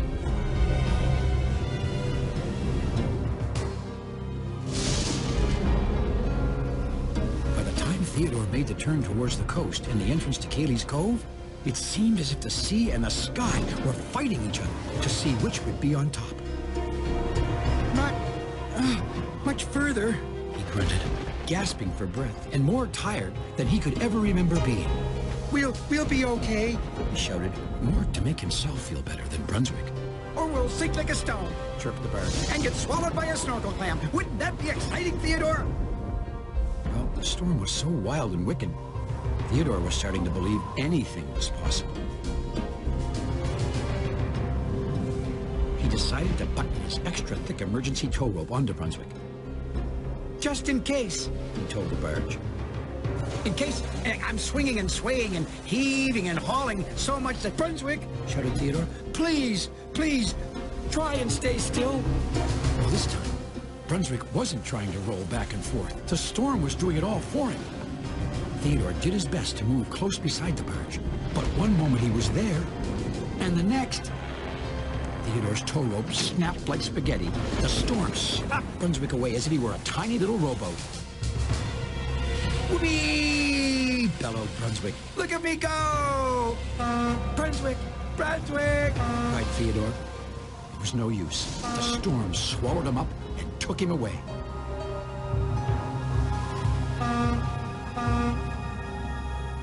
Isn't this exciting, Theodore? Called Brunswick.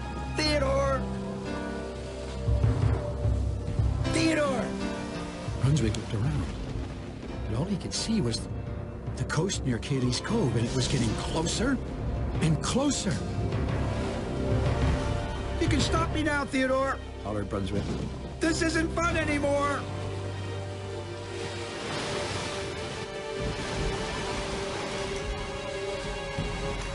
Theodore! I'm gonna crash!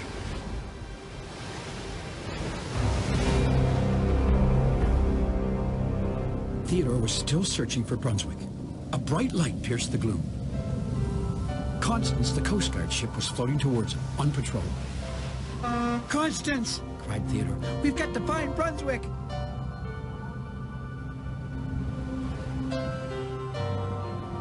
Am I okay? Brunswick said softly. things just didn't feel right.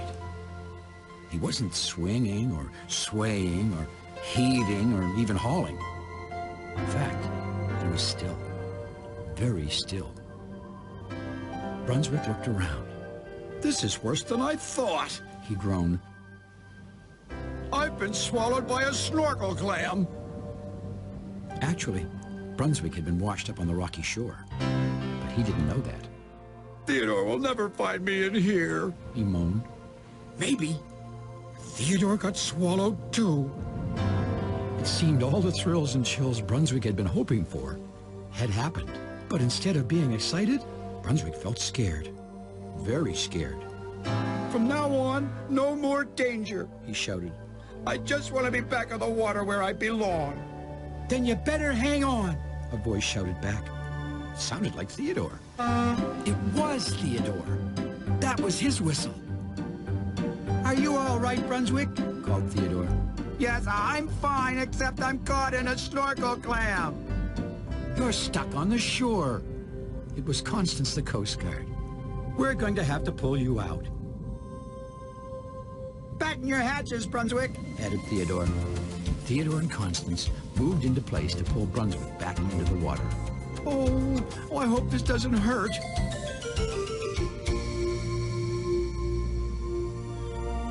A little later, Theodore and Brunswick were watching the storm pass from the safety of Cayley's Cove. The sun was coming out, and it was time to go home again. Theodore tooted "thank you" to Constance as she set off to continue her ocean patrol. "Theodore," said Brunswick. "Yes, Brunswick," said Theodore. "That storm was pretty exciting."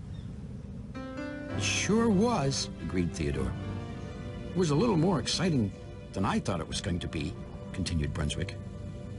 "I was scared." "Me too," said Theodore.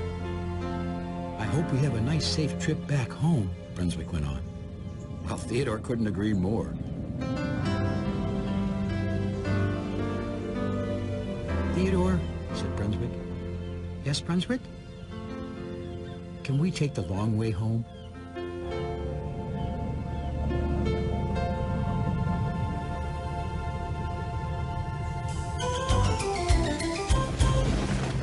I think I'll just stay in my office until this storm is over.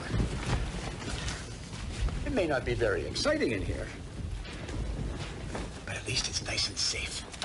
You know, while I'm waiting, I can stamp some postcards. Thanks for visiting us here in the Big Harbor. We'll see you all again next time.